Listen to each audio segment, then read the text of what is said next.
Love. Many definitions for self-love. We'll just talk about that right now. Uh, First of all, we have no choice but to go for self-love because everywhere you go, the first person you're going to meet is yourself. So if you think about it, anybody who doesn't have self-love is living in a self-created hell because we can go to the most beautiful places. If we don't have a good relationship with ourselves, then we go to these incredible beaches, but we're at odds with ourselves. So it helps to say something to the ego. Sometimes it helps to turn to your ego and say, look, this does not work. And what does not work? Lack of self-love just doesn't work because you can't run away from yourself. Everywhere you go, the very first encounter is with yourself. So there's no choice but to work towards self-love. Just tell your ego that any kind of self-sabotage, any kind of self-harm is not going to work because you're right there everywhere you go. There's no getting away. And self-love, I think, is the beginning of all religion. If you want the primary religion, it's got to begin with self-love. There's no other choice.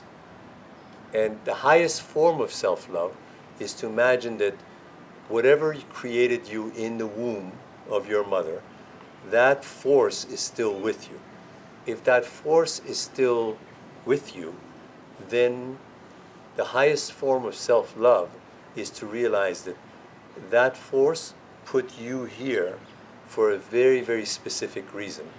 And it's really not up to you to resist or not. You go up to an opera singer with an incredible voice and you say to her, look, some force gave you this voice. So it's not really up to you whether you want to apply for Carnegie Hall or not. You must apply. Because whichever force turned you into an opera singer, that force wants to be in Carnegie Hall. It's not really up to you. So if you're Nancy, the opera singer, it's not up to Nancy to resist Carnegie Hall because you didn't invent your own voice. If I happen to have a calming voice in meditation, it's not really up to Kambiz to decide to do workshops or not because I didn't give myself the voice. So think of it this way. Some force put you here for a very specific reason. If you start to resist that reason, you're going to become very ill because whatever put you here is beyond you. This is why in so many of my talks, I say to you, once we forget our first name and last name, we're done with most of our problems because some force put you here for a specific reason.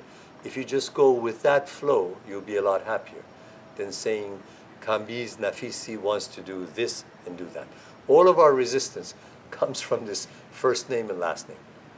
My preferences instead of those preferences gets us into trouble. That's the whole crux of yoga. It says, do not believe your passport, social security number, first name and last name. You are not that. Whatever put you here gave you a set of talents. That's self-love. If you believe that that force is inside you, then suddenly your diet changes. Imagine knowing that a soul lives inside your tummy. If you were to know that, your diet would change. I can't tell you the specifics, but if you knew that something alive was inside your digestive system as a force, you would have a different opinion of what you should eat, or smoke, or drink. Some symptoms of self-love. You're beginning to enjoy sweet solitude. Like you've got a cottage in Wyoming and it's raining in both those days, but you're not bored. There's no DVD machine, there's no iPhone, there's nothing, but you're enjoying time with yourself. I can ask you the question over and over again. What's the difference between loneliness and sweet solitude? Loneliness is a word that belongs to the ego. So the minute we mention Nancy, then there's potential loneliness. But if If Nancy believes that she's here because of the will of a greater force, then she can enjoy her own company. It's different from loneliness. So sweet solitude, very good sign. Another sign of self-love. What kind of friends are you choosing? Do you have at least two people in this world that have no hidden agenda? They adore you, and the more you become you, the more they love you. That's a winning formula. Imagine being in a relationship where the more you are you, the more you're being loved. There's no losing. You know, your body can change, but you're still being adored. It's a real winning formula. Count on your fingers the number of people who are in your life that have zero agenda when it comes to you. They're just happy that you're here. This is why you love your dog so much, because when you see that wagging tail, there's like no agenda. Sure, they want a meal once in a while, but they're happy to see you. They're basically happy to see you. Sweet solitude, great, great friends. And another one is the opposite of feeling flawed. You know, what the ego tries to do, and the advertising industry jumps on this one, the ego feels like something's missing. So why don't I operate this part, why don't I get the new car, a little more education, and then I become more desirable. But as you soon find out, the more parts of yourself that you fix, the hungrier you become, because it turns into an obsession. And this is where the world is really going in the opposite direction. The message we're getting is we can fix everything. And so whatever is flawed in me, I can fix it. And then you get into this race and it never ends. So if you find that you are not trying to fix yourself here and there, that you're beginning to breathe easy under your own skin, that's the opposite of being shamed. The first time you sit on a chair under the sun and you feel like, you know, I'm a very lovable creature in many aspects. The first time you get a whiff of that, there's this great feeling of gratefulness. You know, a gratefulness about the fact that I finally landed on a street. I know my direction. I know who I am. I know my truth. And because I know my truth, I don't need to defend it. You can always spot somebody like that in a big party, you know. The one person who's kind of settled in under their skin, if you disagree with them, they can still hug you because they know their truth. And they're very clear about the fact that their truth could be very different from your truth. So there's no competition. They're actually very, very loving people. People who love themselves deeply are usually very loving towards you. Why? Because when you know your truth, then you know your truth.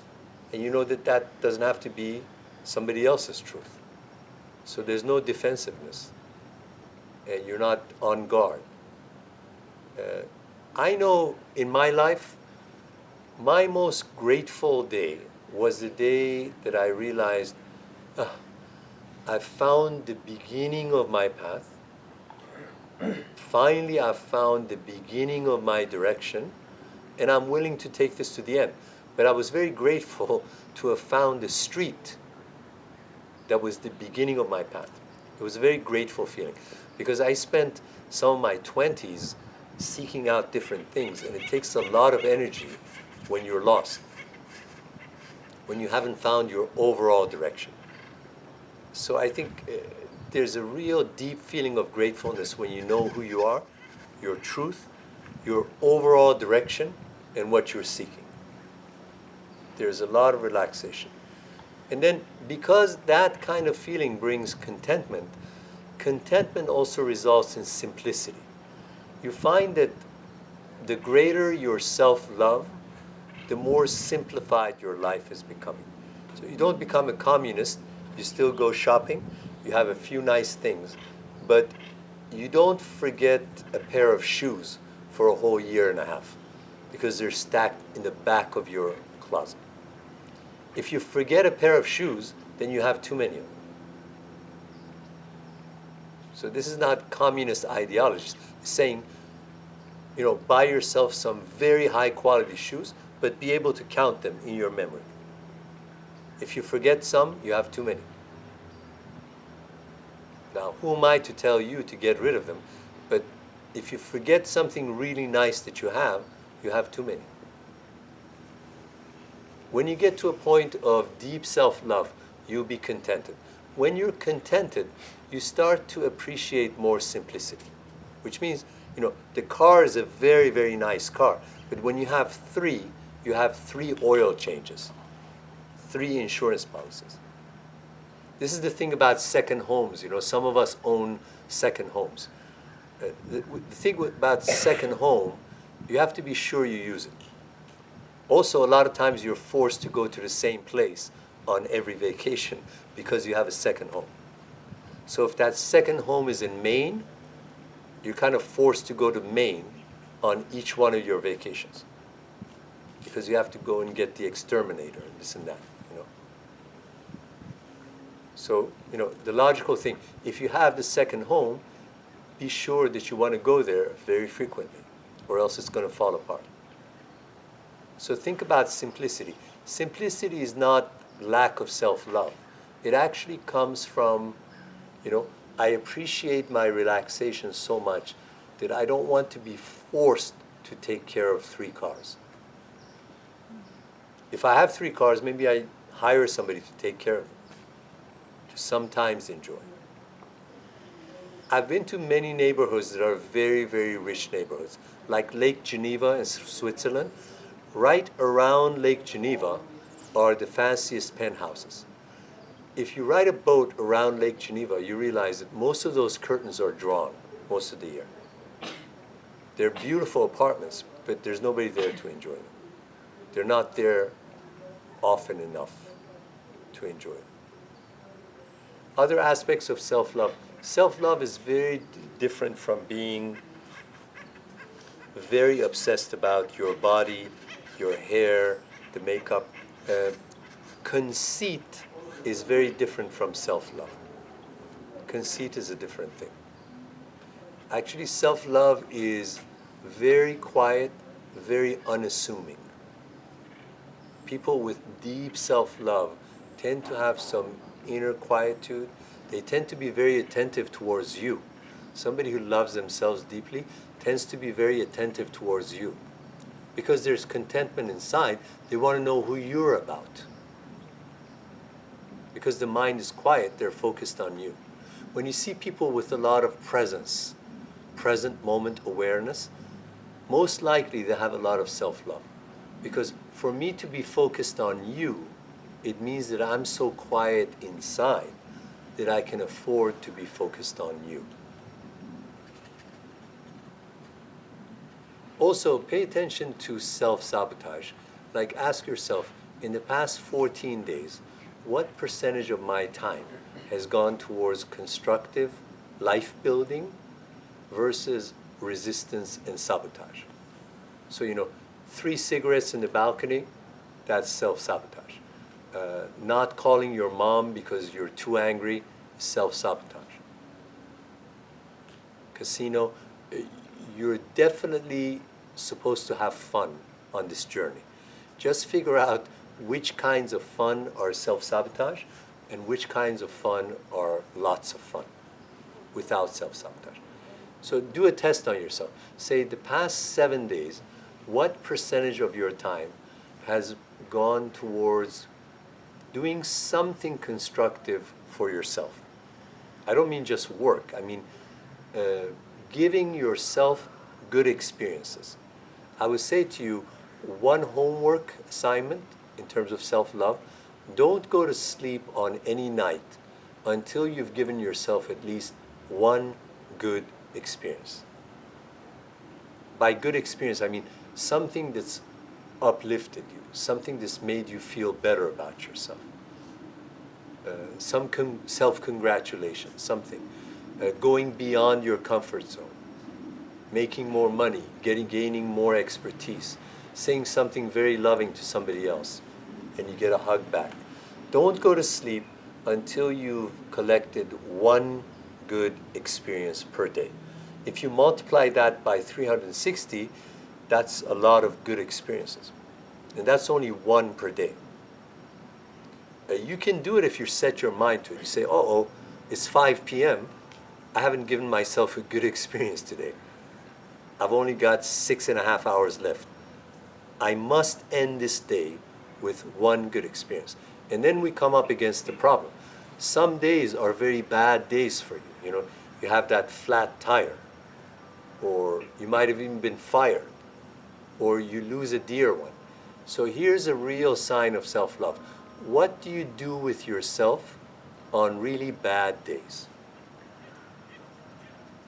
There's somebody very close to my heart, and she has this inherent talent to treat herself to something good on bad days. I didn't innately have this characteristic. I had to work on myself. Because a lot of